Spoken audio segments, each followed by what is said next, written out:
예쁜 사과꽃을 피울 시기에 그것도 15년 넘게 키운 나무를 땅에 묻는 모습을 지켜봐야 하는 심정을, 그 애타는 마음을 어떻게 표현할 수 있을까요? 충북 충주의 사과 재배 농가 세 군데에서 과수 화상병이 확진됐습니다. 사과 재배 농가에서 화상병이 확인된 건 올 들어 처음인데요.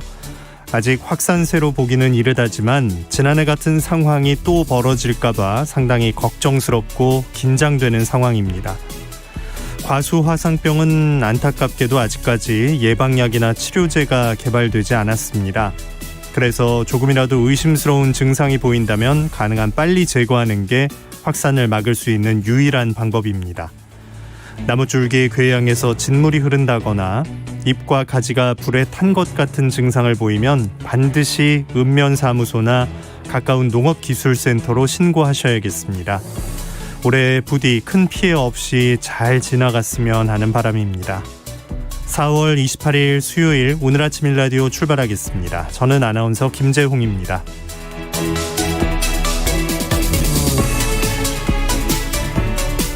오늘 아침 일라디오, 오늘도 여러분과 함께 만들어갑니다. 방송 들으시면서 단문은 50원, 장문 100원 드는 유료 문자 샵 9730 이용하실 수 있고요. 유튜브에서 KBS 일라디오 공식 채널 검색해서 들어오시면 채팅창도 마련되어 있습니다. 오늘도 퀴즈로 시작합니다. 세상의 모든 농수산물 퀴즈, 새농퀴. 들려드리는 힌트 잘 들어보시고요. 정답 아시는 분들은 단문 50원, 장문 100원 드는 유료 문자 샵 9730으로 보내주시면 됩니다. 정답 맞춰주신 분들 가운데 추첨을 통해서 20분께 농촌진흥청에서 제공하는 웰빙 혼합 잡곡 세트, 경기 농촌 융복합 산업 인증 제품인 사과즙 세트, 모바일 커피 교환권 등의 다양한 선물을 드립니다. 자, 이번 주 새농퀴 그 세 번째 힌트 지금 나갑니다.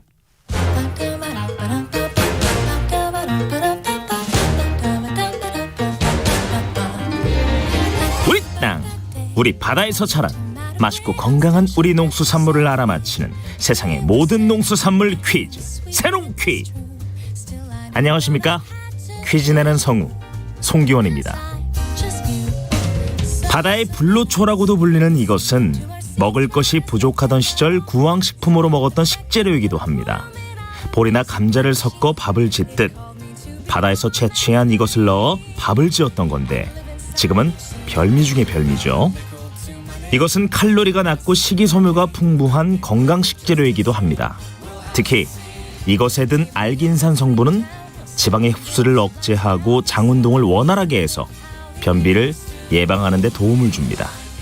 또한 이것의 끈적한 느낌은 후코이단이라는 성분으로 우리 몸속에 중금속과 발암물질을 배출하는 데 도움이 된다니까. 미세먼지와 황사가 몰려오는 이 봄에 더없이 좋은 식재료겠죠. 몸에도 좋고 식감도 좋은 이것, 지금 가장 맛있는 이것은 무엇일까요? 정답 아시는 분들은 단문 50원, 장문 100원이 되는 유료 문자 샵 9730으로 보내주십시오. 20분께 행운의 선물을 드립니다.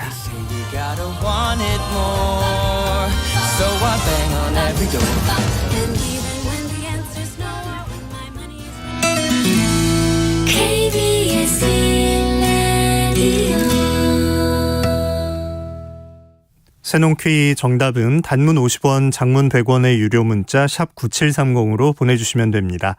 정답과 함께 지금 어디에서 뭘 하시면서 라디오를 듣고 계신지 알려주시면 여러분의 아침 이야기도 함께 나누겠습니다. 해외 농업 소식으로 이어갑니다. 나라 밖에서 화제가 되고 있는 얘기들 조윤주 외신캐스터가 전해드립니다. 안녕하십니까? 네, 안녕하세요. 네, 자, 일본 정부가 후쿠시마 원전 오염수를 해양으로 방류하기로 결정을 해서 지금 우리나라를 포함한 전 세계 우려가 큰데, 국제원자력기구 IAEA는 그 오염수 방류 관련한 국제조사단에 중국 측 전문가를 초청했다, 이렇게 확인이 되고 있다고요? 네, 맞습니다. 일본 후쿠시마 원전 오염수 방출과 관련해서 국제원자력기구 IAEA가 워킹그룹, 그러니까 국제조사단에 중국 측 전문가를 초청한 것으로 확인됐다고 로이터 통신이 보도했습니다. 왕원빈 중국 외교부 대변인은 정례 브리핑을 통해서 후쿠시마 원전 오염수 방류와 관련해서 국제원자력기구가 중국 측 전문가를 초청한 것을 확인했다고 전했습니다. 앞서 중국은 일본의 오염수 방출 결정에 대해서 중국 등 주변국의 이익을 침해한다면서 재검토할 것을 촉구했습니다. 뿐만 아니라 왕이 중국 외교부장은 지난주에 일본 정부가 오염수를 안전하게 처리할 수 있는 수단을 다 갖추지 않았으며 또 이와 관련한 정보를 완전하게 공개하지 않았다면서 일본을 비판했습니다. 뿐만 아니라 자오리진 중국 외교부 대변인도 일본의 일부 정치인들이 오염수가 깨끗하다는 걸 증명하려면 스스로 오염수를 마시고 밥이나 빨래를 하거나 농사를 지으라 이렇게 주장했는데요. 자오 대변인은 오염수가 해산물 오염시키지 않는다는 것을 보장해야 되고 한국 등 주변 국가와 함께 방류 계획을 검증해야 한다는 국제 원자력 기구의 건의를 수용하라고 촉구했습니다. 자오 대변인도 일본의 결정으로 국제사회가 위험 부담을 안게 됐다면서 일본을 강하게 비판했습니다. 네.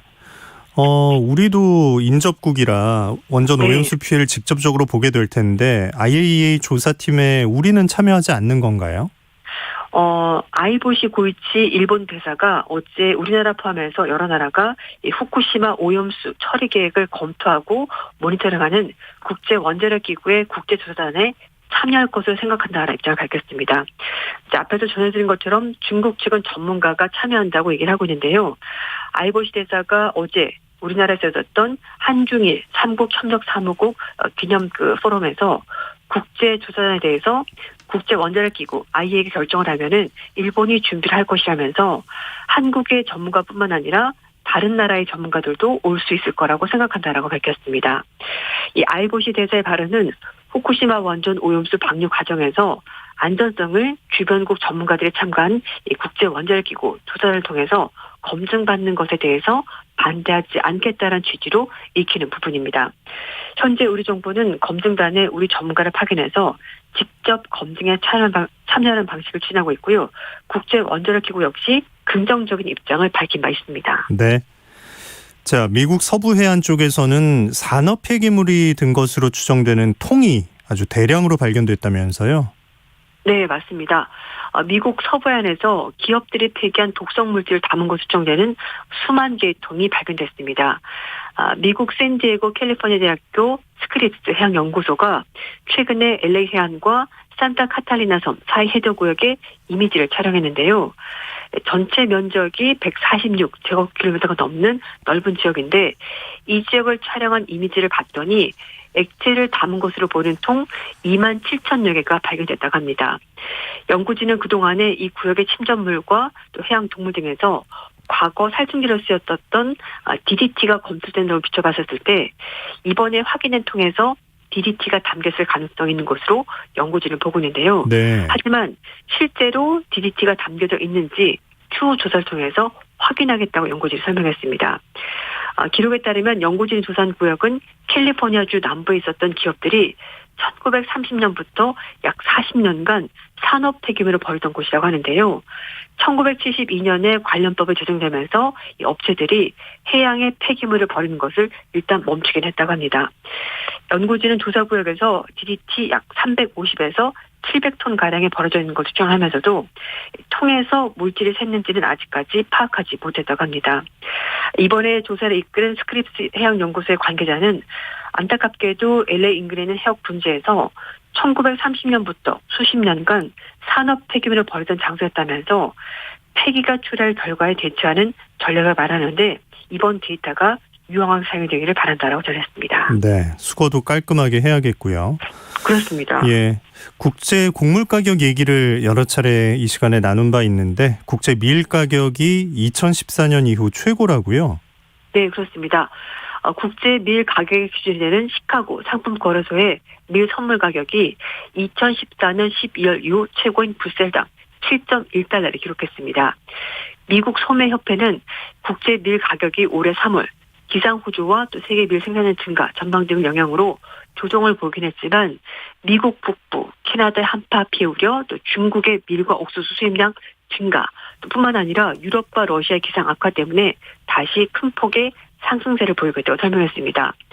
특히 작년부터 지속된 남미 지역의 가뭄, 또 미국에서 있었던 서리 피해, 중국의 미국산 농산물 대량 구매, 또 에탄올 수요 증가로 인해서 옥수수 사용량이 증가하면서 대도수 재고량 이런 것들이 감소하면서 여러 가지 복합적인 요인 때문에 밀 가격이 계속해서 급등하고 있다고 합니다. 네. 여기에다가 최근에 세계 경기 회복으로 화물 물동량이 증가하고 있고요.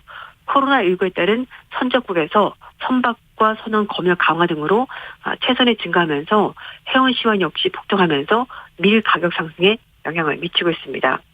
또 뿐만 아니라 얼마 전에 열대성 태풍 세로자가 서호주에 상륙하면서 내륙 운송을 위한 도로, 철도 수출을 위한 항만 시설에 큰 피해를 입히면서 원료 수급에 차질이 빚어지면서 이렇게 가격이 계속 오르고 있다고 합니다.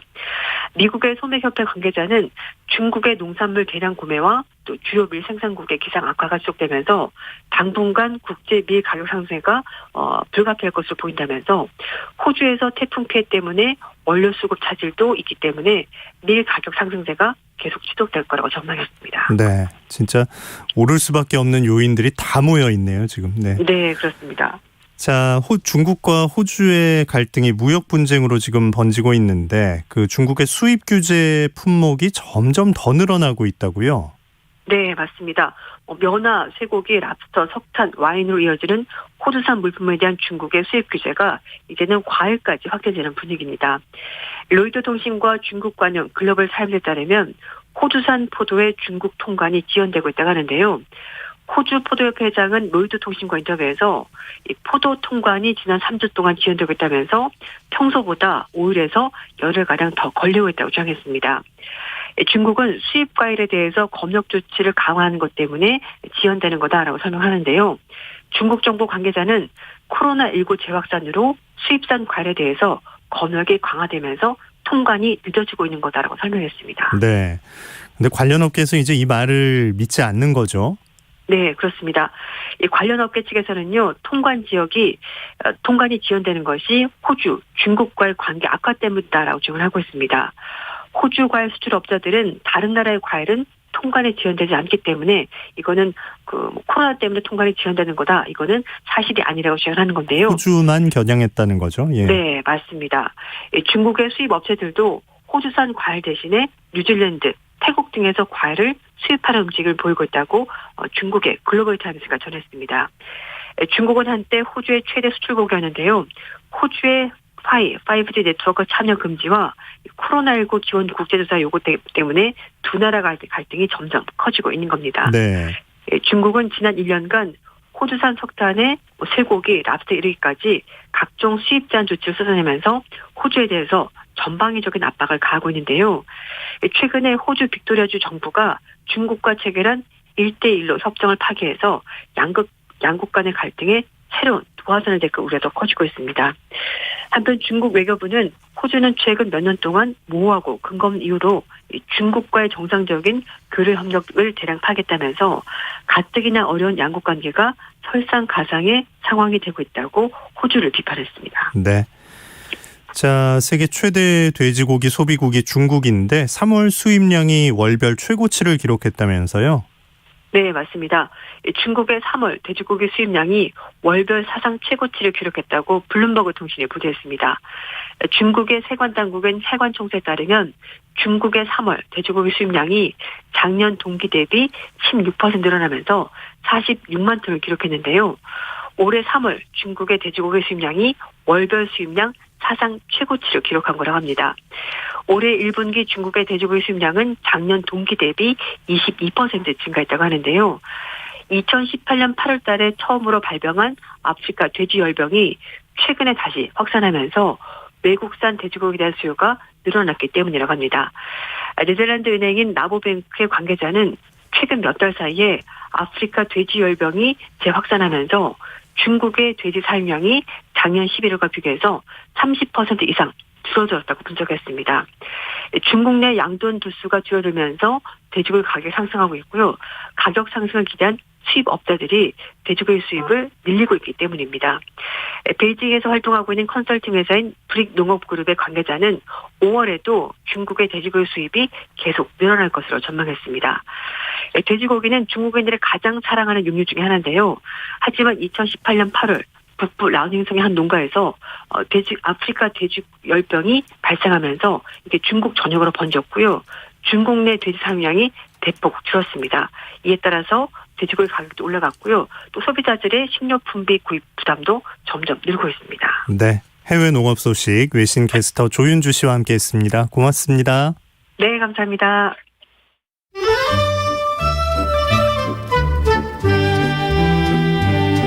아침을 깨우는 정겨운 이야기가 있습니다. 매주 월요일부터 토요일 오전 6시 15분 KBS 오늘 아침 일라디오.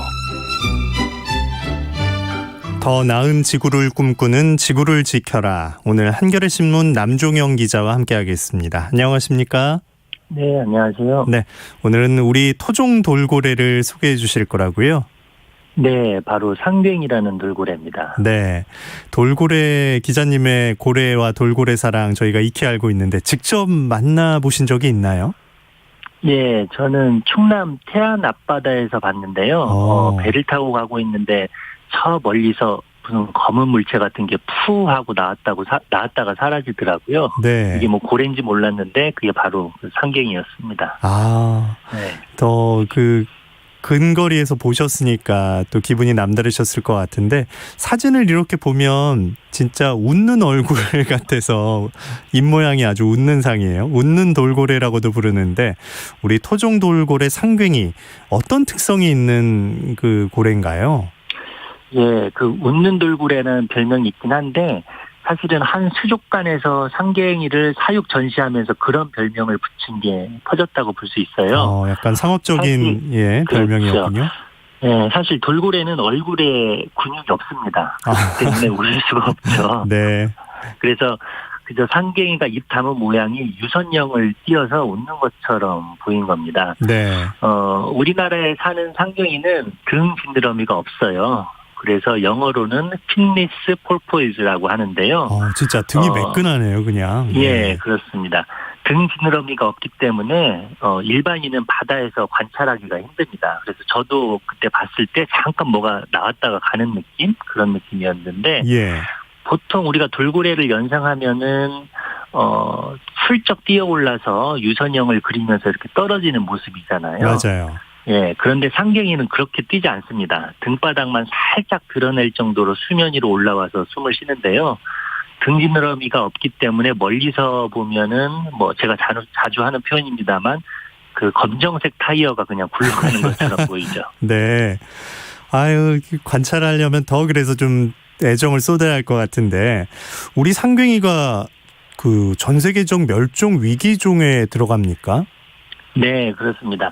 우리나라에는 개체수가 많은데 세계적으로는 멸종 위기에 처한 동물이 있어요. 두루미라든지 그리고 고라니. 네. 네, 그리고 상갱인데요. 세계 자연보전연맹 IUCN이라고 하는 단체가 전 세계 생물들의 레드리스트, 그러니까 적색 목록을 만드는데요. 멸종위기에 처한 동물을 선정해서 보호 등급을 지정합니다. 이를테면 7단계를 멸종, 6단계를 야생 멸절 이런 식으로 총 7단계로 나누는데 상갱이는 4단계인 위기종으로 분류되고 있습니다. 네. 제가 어제 이 적색 목록을 봤는데 상갱이 같은 경우에 정확한 개체 수는 알 수는 없지만 일부 지역의 조사를 보면 최소 50에서 70% 정도로 개체 수가 감소하고 있다. 이렇게 보고를 하고 있더라고요. 예. 그나마 우리나라에 좀 많은데 그것도 이제 감소 추세라는 걸 좀 명심해야겠어요. 네. 두루미도 그렇고 고라니도 그렇고 우리가 잘 좀 지켜내면 좋겠는데 감소하는 이유는 뭘까요? 예, 국립수산과학원 고래연구센터가 매년 지역을 나누어서 조사를 합니다. 좀 오래된 조사 결과이긴 한데 2005년 3만 6천 마리였는데 6년 뒤인 2011년 1만 3천 마리로 줄었다는 보고가 있습니다. 6년 만에 64%가 줄어든 거죠. 근데 왜 이렇게 줄었나 이거를 보면 원인은 대부분 그물에 의한 혼액 때문입니다. 1년에 약 1,000마리에서 3,000마리까지 상갱이가 그물에 걸려 죽습니다. 의도적으로 잡는 건 아닌데 걸려 올라온다는 거죠. 네. 예, 혼액이라는 거는 다른 어종을 이렇게 포획을 하는데 상갱이가 같이 걸려 들어오는 거거든요. 그래서 어민들이 그냥 바다에 버리기도 하기 때문에 실제 죽은 거는 이보다 많을 수가 있습니다. 이 그물 중에 특히 안강망이 문제인데요. 안강망은 조류가 빠른 곳에다가 닷으로 어구를 고정한 뒤에 물고기가 조류에 빨려 들어가도록 해서 이렇게 잡는 방식인데 상갱이도 같이 딸려 들어와서 빠져나가지 못하고 죽습니다. 상갱이가 포유류잖아요. 그래서 예. 숨을 쉬어야 됩니다. 근데 안강망에 걸리면 바다 위로 나오지 못하기 때문에 서서히 질식사하고 마는 거죠. 상갱이 혼액 중에 약 80%가 이런 안강망에 의해서 죽는다고 합니다. 아, 그렇군요. 상갱이 아까 태안은 쪽에서 보셨다고 했는데 주 서식지는 어디로 생각을 하면 될까요? 예, 우리나라로 보면은 서해 그리고 남해 전역 그리고 동해로는 영일만 이남 지역에 서식을 하는데요. 특히 많이 관찰되는 곳은 통영과 고성 그리고 여수 주변이라고 합니다. 고성의 경우 하이면 덕구리 앞바다가 이미 해양생물 보호구역으로 지정돼서 그 상갱이를 보호를 하고 있고요. 네. 여수 부근에서는 화태도, 금오도, 월호도에서 잘 관찰이 됩니다. 네. 최근에 서식지 가운데 한 곳인 가덕도의 상갱이를 지켜야 한다 이런 목소리가 나온다고요? 예, 정치권에서 지난 보궐선거에서 핵심 공약으로 들고 나왔죠. 지난 2월 가덕도 신공항 특별법이 통과를 했고요. 그런데 이 법은 그 신공항 건설을 할 때 예비 타당성 조사를 면제를 해줬습니다. 네. 그리고 사전 타당성 조사도 간소화하는 특혜를 줬죠. 빠르게 진행하겠다는 거죠? 예, 그렇습니다. 그래서 국토교통부가 다음 달 안으로 사전 타당성 조사에 착수한다는 방침인데요.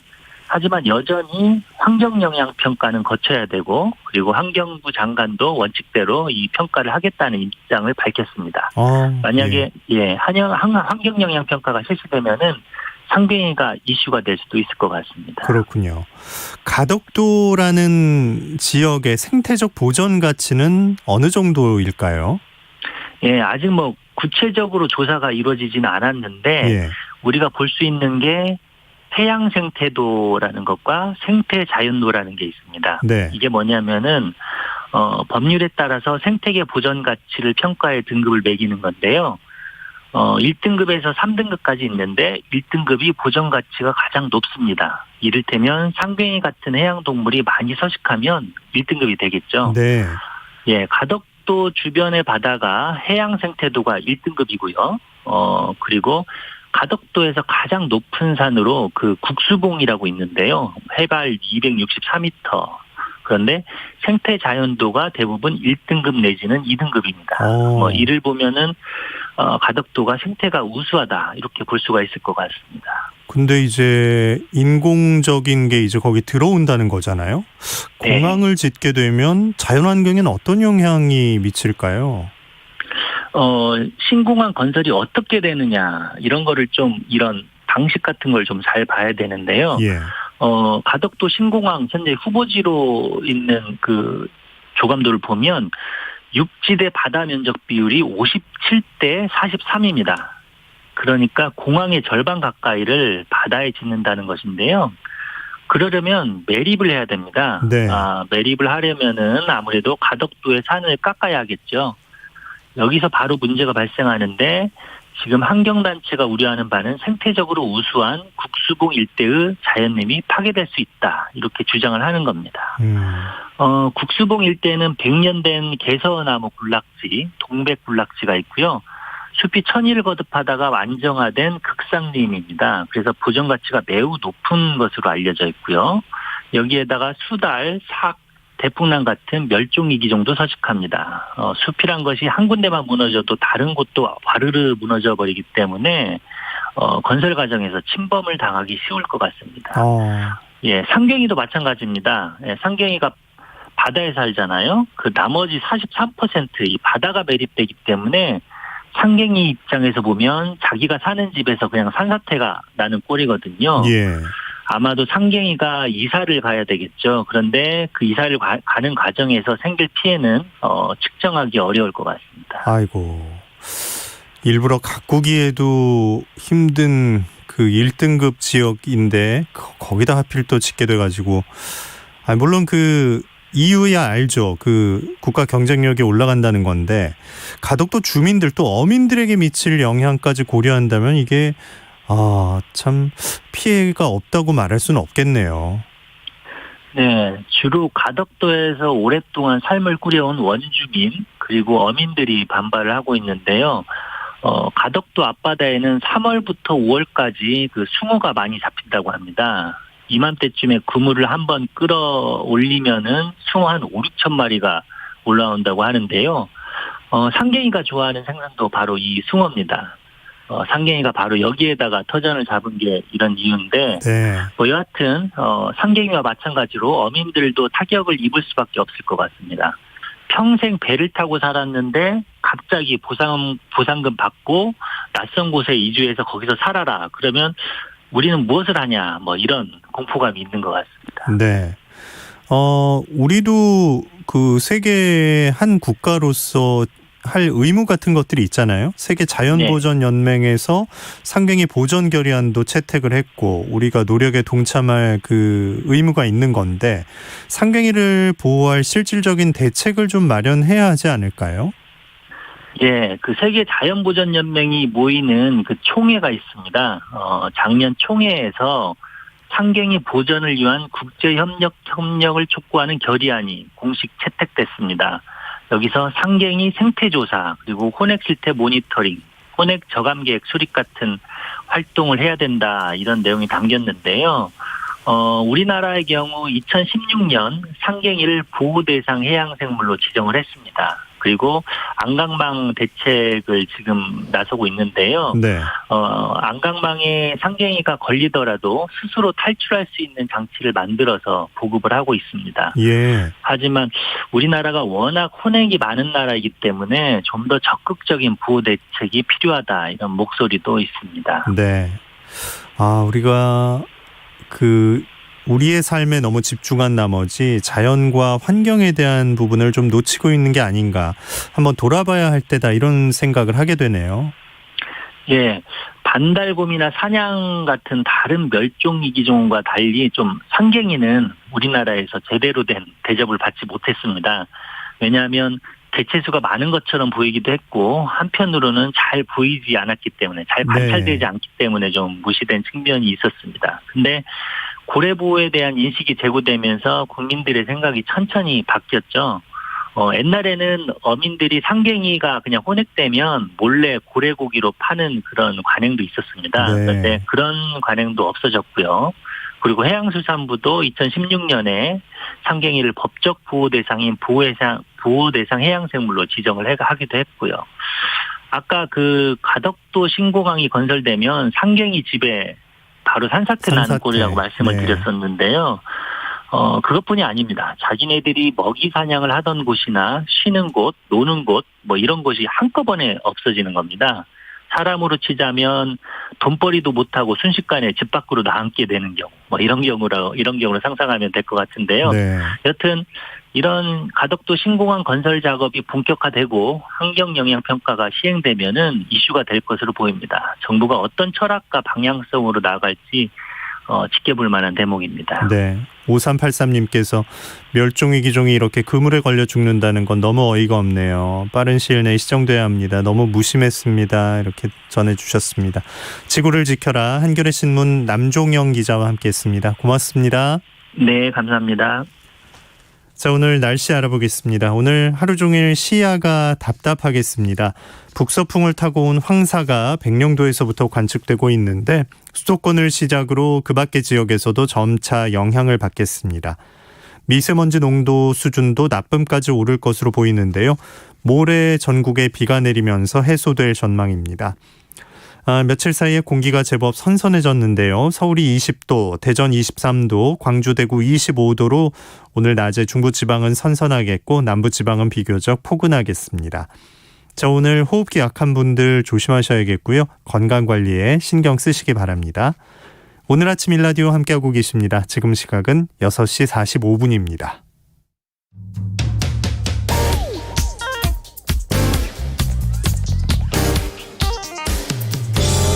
오늘 아침 뉴스 브리핑 정상근 기자와 함께합니다. 안녕하십니까? 네, 안녕하십니까? 네, 코로나19 신규 확진자 현황부터 알아볼까요? 네, 어제 0시 기준 코로나19 신규 확진자 수가 512명이 나왔습니다.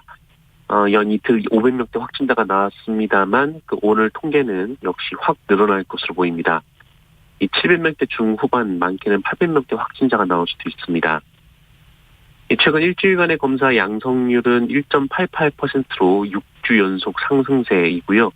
이 집단 발생 비율은 한 달 전보다 약 15%포인트 감소한 반면 이 가족, 지인 등 확진자 개별 접촉으로 인한 감염은 44.7%로 올해 들어 가장 높은 수치를 기록했습니다. 일상 속 방역 지침 준수가 어느 때보다 중요한 시점이고요.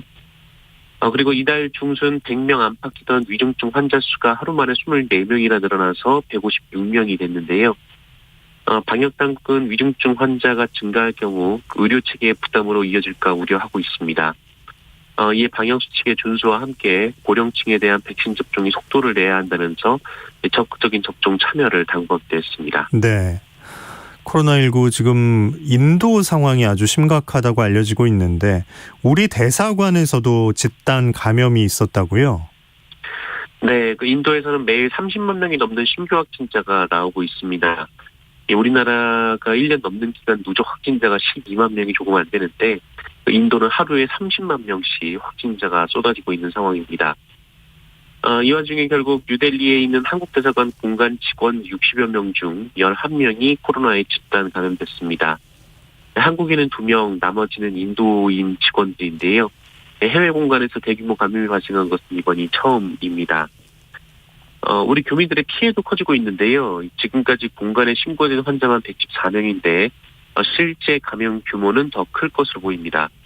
또 최근 인도 의료 시스템 붕괴로 50대 교민이 제때 중증 치료를 받지 못해 숨지면서 이 대사관과 한인회가 자구책 마련에 나서기도 했는데요. 하지만 지금 산소통 확보도 쉽지 않은 상황이라고 합니다. 외교부는 인도의 한국 대사관에 의료용 산소 발생기를 긴급히 보내는 방안을 방역 당국 등과 논의를 하고 있고요. 정부는 인도발 항공기를 중단시켰지만 교민을 위한 항공기 운항은 허가를 하기로 했습니다. 네. 자, 정부는 노바백스와 백신 위탁 생산 기간을 연장하기로 했네요. 네, 이 미국 제약사 노바백스는 국내 기업인 SK 바이오사이언스에 백신 제조 기술을 이전하기로 했습니다. 이 국내 업체가 직접 생산을 하고 또 공급처도 직접 결정할 수 있어서 이 노바백스 백신 사용 승인이 나면 상대적으로 안정적인 공급이 가능한 상황입니다. 이에 정부는 원래 올해 말까지였던 이 노바백스와의 SK 측과의 기술 이전 생산 계약을 1년 더 연장하는 방안을 적극 추진하기로 했습니다. 그리고 백신 생산에 필요한 원 부자재 수급에 대한 협력을 강화하고 현재 유럽에서 진행 중인 허가 절차와 병행해서 이 국내에서도 신속하게 허가 절차를 진행하기로 했습니다. 당국은 방한 중인 노바백스사 회장 등과 고위급 회의를 통해 이 같은 방안들에 합의한 데 이어서 문재인 대통령도 노바백스사의 스탠리어크 회장을 청와대에서 만나 합의안에 힘을 실었습니다. 네. 자, 횡령과 배임 혐의를 받고 있는 무소속 이상직 의원 오늘 구속됐죠? 네, 이스타항공 창업주인 이상직 무소속 의원이 오늘 새벽 구속됐습니다. 이 배임과 횡령, 정당법 위반 등의 혐의인데요. 이상직 의원은 지난 2015년 11월부터 12월까지 540억 상당의 이스타항공 주식을 이 자녀들이 주주로 있는 이스타홀딩스에 이 낮은 가격에 팔아서 이스타항공의 재산상 손해를 끼친 혐의를 받고 있습니다. 그리고 2015년부터 2019년까지 이스타항공과 계열사의 돈 53억여 원을 빼돌려서 친형의 법원 공탁금으로 내거나 이 딸이 몰던 포르쉐의 보증금을 내는 등 사적으로 사용한 혐의도 적용됐습니다. 재판부는 일부 쟁점에 대해서는 다툼의 여지가 있어 보이지만 이상직 의원이 수사 과정에서 보인 행태를 보면 증거인멸의 우려가 있다라고 밝혔습니다. 네. 이에 따라 심사를 마치고 전주교도소에서 결과를 기다린 이상직 의원은 그대로 수감이 됐는데요. 앞서 더불어민주당 소속이었던 이상직 의원은 논란이 불거진 뒤 자진 탈당을 한 바 있습니다. 네. 자, 올해 1분기 경제 성장률이 예상했던 것보다는 높게 나왔다고요? 네, 한국은행이 발표한 지난 1분기 경제 성장률이 1.6%가 나왔습니다. 시장의 예상을 웃도는 성장인데요. 이에 따라 우리 경제 규모도 코로나19 발생 이전인 2019년 4분기 수준을 회복했고 아직 불확실성이 남아있긴 하지만 올해 연간 경제 성장률도 3% 중후반대를 달성할 가능성이 커졌습니다.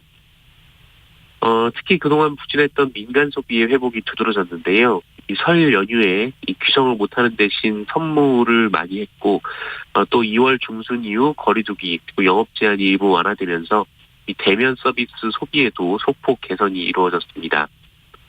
이 변수는 코로나19 재확산 여부인데요. 이 코로나19가 장기화하고 이 백신 접종이 차질을 빚을 경우 본격적인 내수 회복에 시간이 걸릴 수도 있다라는 지적입니다. 정부는 방역 요건을 고려해서 이 소비 진작 대책도 마련하겠다라고 밝혔습니다. 네. 우리가 흔히 생각했던 가족의 개념, 앞으로는 이게 좀 더 확대될 것으로 보인다고요?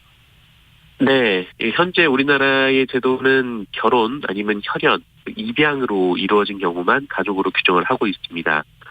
네, 하지만 앞으로 그 정부는 가족의 개념을 생계와 주거를 함께하는 대상으로 넓히기로 했습니다.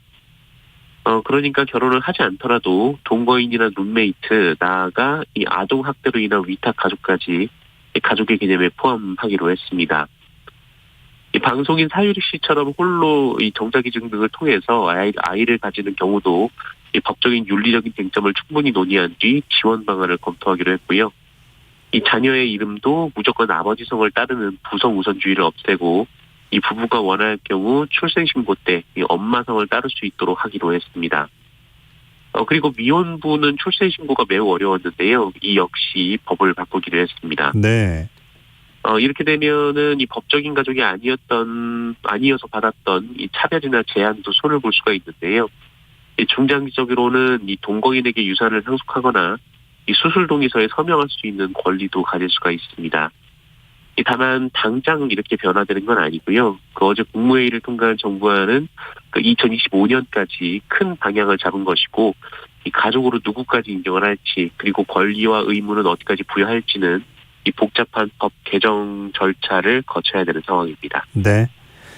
자, 가상화폐가 외국인들의 불법 환치기에 활용된다는데 이게 무슨 얘기인가요? 네, 이 가상화폐에 대해서 정부와 정치권이 지금 입장도 대책도 내놓지 못하고 사실상 방치 중인 상황인데요. 이런 혼란스러운 틈에 외국인들이 이 가상화폐를 탈세와 환치기, 이 부동산 투기에까지 악용을 하고 있습니다. 중국의 한 환치기 조직은 중국에서 비트코인 등 가상화폐를 사서 한국의 조직원에 보냈고, 한국의 조직원이 이를 한화로 바꿔서 환치기 의뢰인에게 보내는 방식을 썼습니다.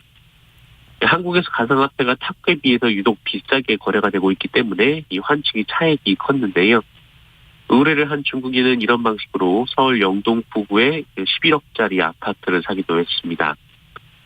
이 관세청은 최근 3년 동안 이런 방식 등으로 176억 원을 들여와서 이 서울 아파트 16채를 산 외국인 17명을 적발하면서 환치기 조직 10여 개를 포착해서 수사를 하고 있습니다. 네.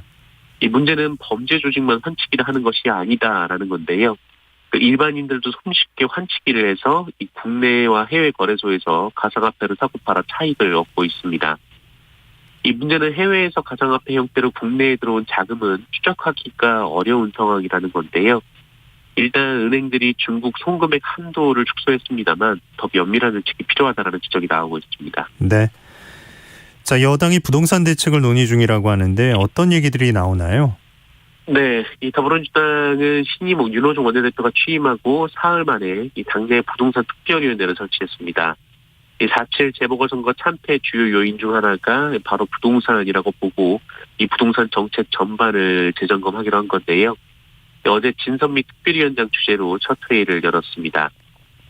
지금 더불어민주당이 검토하는 부동산 정책의 재편 방향은 크게 이 대출 규제 완화 그리고 1주택 보유 부담 완화 이렇게 두 가지입니다. 이에 따라 특히는 이 생애 최초 주택 구매자와 이 무주택자에 대한 주택담보대출 비율 그리고 총부채 상환 비율 등의 이 대출 규제를 완화하는 방안을 논의했고요. 그리고 1주택자의 재산세 감면 상한을 6억 원에서 9억 원으로 조정하는 방안, 그리고 임대사업자에 대한 세제 혜택을 축소하는 방안을 논의한 것으로 전해지고 있습니다. 네. 정진석 추기경이 어제 선종했죠? 네. 이 천주교 서울대교구장을 역임한 정진석 추기경이 어젯밤 10시 15분 노안으로 서울 성모병원에서 선종했습니다. 고인은 선종 전에 동료 사제들에게 행복하세요. 행복하게 사는 것이 하나님의 뜻입니다. 라는 뜻을 남겼다고 합니다. 고인은 2006년 김수환 추기경에 이어서 두 번째로 추기경으로 서임이 됐는데요.